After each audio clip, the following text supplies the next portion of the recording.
So here Abraham is given a promise, and then when he takes it by faith and believes that promise until the end, the Bible says then you are made an heir, or Abraham was made an heir.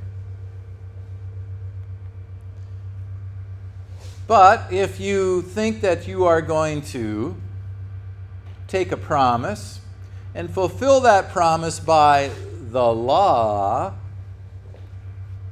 and you're going to say, I want that promise to be fulfilled, the Bible says that that promise is of no effect because it's dependent upon you and your works.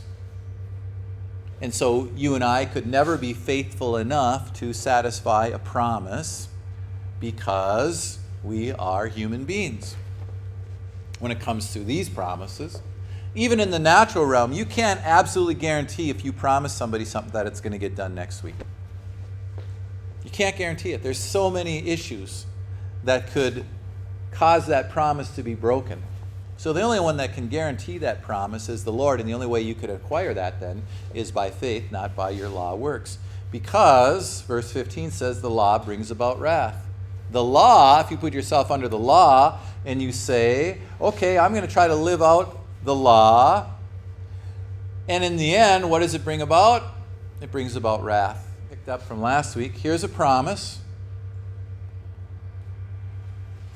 If you take that promise by faith and not dependent upon you, but dependent upon another, an unmerited favor, nothing that you can merit, you take that promise according to faith on the principle of grace, and what's going to happen at the end, that promise is going to be what? It's going to be sure. There's no doubt about it, right? If God says, I will give to you a promise, you just take it by faith. I can't waver in my word, and it is all by God's grace. It's not because of what you deserve. Then that promise will be sure.